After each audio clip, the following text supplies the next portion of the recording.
recognized Jerusalem as the capital of Israel. Standing strong, standing united. I want to thank President Biden for his unequivocal support. I want you to know you're not alone. Hello दोस्तों, मैं हूं अमान। Thumbnail से आपको पता तो चल ही गया होगा कि आज हम किस बारे में डिस्कशन करने वाले हैं।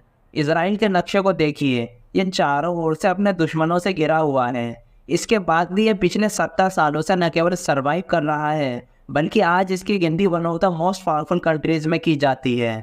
इजराइल ने ये अचीवमेंट अकेले हासिल नहीं की है, कदम कदम पर इसका अमेरिका ने साथ दिया है। अब अमेरिका के रवैये से तो दुनिया वाकिफ है। वह हथियारों का व्यापारी है और किसी का सगा नहीं है। वह कब किस साइड खड़ा होगा यह डिपेंड करेगा कि उसका बेनिफिट किधर है। इसके ढेरों एग्जाम्पल देखने को मिल जाएंगे। इंडो पाक वॉर 1971 के समय उसे अपना बेनिफिट पाकिस्तान में दिखा, इसलिए इंडियन ओशन में वह हमारे अगेंस्ट खड़ा था। इसी तरीके से अफगानिस्तान में पहले उसने तालिबानियों को पाला, फिर उनसे लड़ा और अब वहाँ के नागरिकों को उसी तालिबान के हवाले छोड़कर निकल गया, जो रिलीजन के आधार पर तरह तरह की बंदिशें लगाते रहते हैं। यही चीज़ हमें रशिया यूक्रेन वॉर के दौरान देखने को मिली। अमेरिका ने बड़ी बड़ी बातें तो की थी, लेकिन सच्चाई यह है कि जब से वॉर स्टार्ट हुई है तब से लेकर अब तक केवल यूक्रेनियन ही रशियन आर्मी से जूझते हुए नजर आ रहे हैं। इन सब के बीच अगर अमेरिकन फॉरेन पॉलिसी का कोई एक्सेप्शन है तो वह है इजराइल। यूनाइटेड स्टेट इजराइल को बहुत स्ट्रांगली सपोर्ट करता है, और आज से नहीं, जब से इजराइल की फाउंडेशन हुई है तब से करता है। 1948 में US president Harry Trueman first world leader थे जिन्होंने इजराइल को एक कंट्री के तौर पर मान्यता दी थी। आज इजराइल में उनके नाम से एक किबुत्ज चलता है। अमेरिका का इजराइल को इतना सपोर्ट क्यों होता है, इस पर थोड़ी देर में बात करेंगे, लेकिन किस हद तक होता है पहले ये जानते हैं।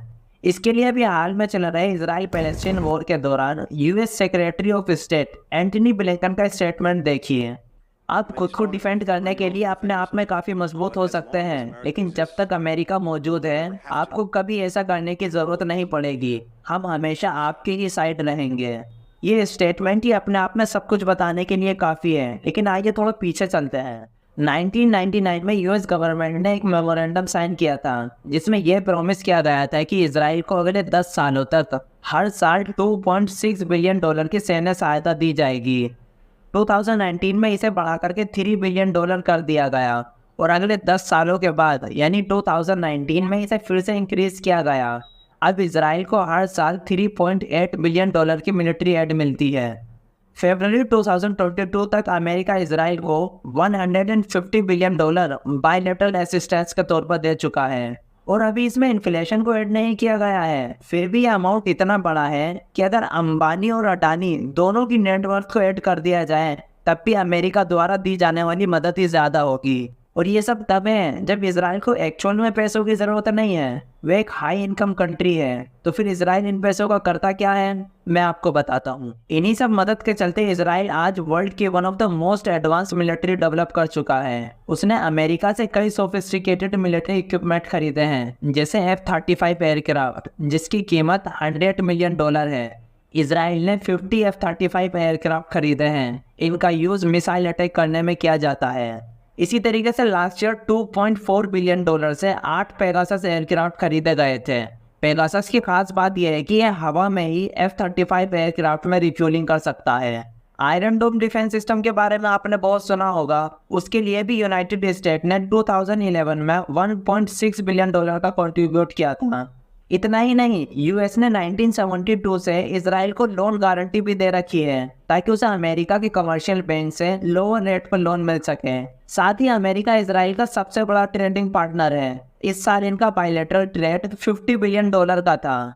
फाइनेंशियल एंड मिलिट्री एड के साथ साथ अमेरिका इजराइल को लार्ज स्केल पर पॉलिटिकली भी सपोर्ट करता है। 1991 से लेकर 2011 तक अमेरिका यूएस की सिक्योरिटी काउंसिल में 24 बार वीटो यूज कर चुका है, जिसमें से 15 बार सिर्फ और सिर्फ इजराइल को डिफेंस करने के लिए इसका इस्तेमाल किया गया था। वीटो किसी रेजोल्यूशन को रोकने की एब्सोल्यूट पावर है। ये पावर उन कंट्रीज के पास है जो सिक्योरिटी काउंसिल के परमानेंट मेंबर हैं। फिलहाल China, Russia, France, UK and US permanent member हैं। अगर यूनाइटेड स्टेट सिक्योरिटी काउंसिल कोई रेजोल्यूशन पास करना चाहता है तो उसके लिए ज़रूरी है कि 5 परमानेंट मेंबर एग्री करते हों। अगर कोई एक भी डिसएग्री करता है तो यह माना जाता है कि उसने अपने वीटो का यूज़ किया है और रेजोल्यूशन पास नहीं होता।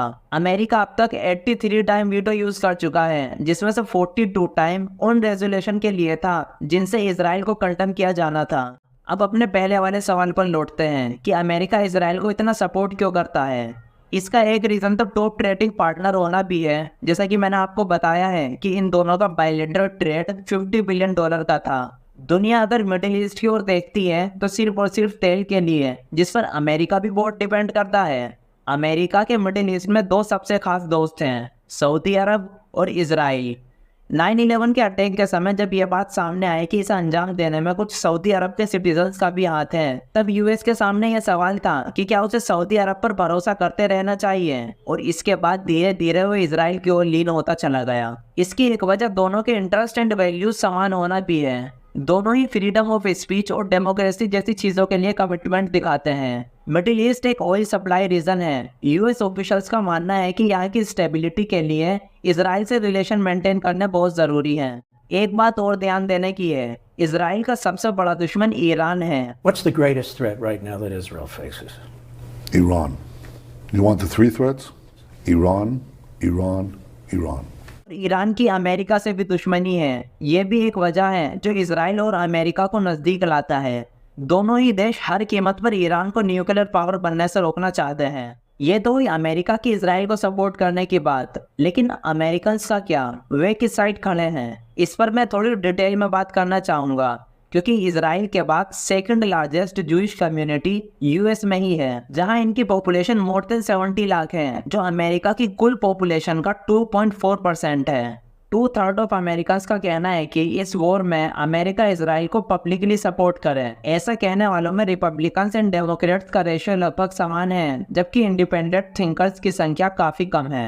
हम इस डेटा को एज वाइज और रेशियल बेसिस पर भी डिफरेंशिएट कर सकते हैं। वे अमेरिकन्स जिनकी एज 45 प्लस है, उनमें से 78% लोग चाहते हैं कि अमेरिका इजराइल को पब्लिकली सपोर्ट करे, लेकिन जिनकी एज अंडर 45 है, उनमें से सिर्फ 48% अमेरिकन ही ऐसा चाहते हैं। अगर रेशियल लाइन ड्रॉ करना चाहें तो 72% वाइट इजराइल को फेवर करने के पक्ष में है, जबकि 51% नॉन वाइट भी ऐसा ही चाहते हैं। ये तो हुई 2/3 ऑफ अमेरिकन की बात जो इजराइल को पब्लिकली सपोर्ट करने के पक्ष में है, लेकिन बाकियों का क्या? 23% अमेरिकन का मानना है कि इस वॉर में अमेरिका को ना तो कुछ बोलना चाहिए और ना ही कुछ करना चाहिए। सिर्फ 8% अमेरिकन ही ऐसे हैं जो चाहते हैं कि इजराइल को पब्लिकली क्रिटिसाइज किया जाए। मेजॉरिटी ऑफ अमेरिकन का मानना है कि अमेरिका का इजराइल को सपोर्ट करना मिडिल ईस्ट में स्टेबिलिटी लाता है, जबकि 41% का मानना है कि ऐसा करना मिडिल ईस्ट के लिए घातक साबित होता है। इजराइल का गाजा पर अटैक को लेकर भी सर्वे किया गया। 44% अमेरिकन का मानना है कि इजराइल का मिलिट्री रिस्पांस सही है, जबकि 26% अमेरिकन का कहना है कि यह बहुत ज़्यादा है। वही 27% अमेरिकन ऐसे भी हैं जो ये कह रहे हैं कि इजराइल का रिस्पांस बहुत कम है, इजराइल को और बड़ा एक्शन लेना चाहिए था। ध्यान रहे, ऐसा कहने वालों में रिपब्लिकन्स का रेशो डेमोक्रेट्स के कंपैरिजन में बहुत ज़्यादा है। रिपब्लिकन्स अमेरिकन के कंजर्वेटिव हैं, इनका आईक्यू भी डेमोक्रेट्स के कंपैरिजन में कम है। ये वही हैं जिन्होंने डोनाल्ड ट्रंप के समर्थन में कैपिटल हिल पर चढ़ाई करी थी। क्या अमेरिका को पैलेस्टाइन की भी मदद करनी चाहिए? इस पर 78% अमेरिकन का कहना है कि अमेरिका के डिप्लोमेट्स को गाजा से सिविलियंस को निकालने के लिए एक्टिवली वर्क करना चाहिए। ऐसा कहने वालों में 98% डेमोक्रेट्स हैं, जबकि रिपब्लिकन 71% हैं। ये तो हुई अमेरिका और अमेरिकन्स की बात। आप इस कॉन्फ्लिक्ट को कैसे देखते हैं? कमेंट्स बॉक्स में लिखकर बताइए।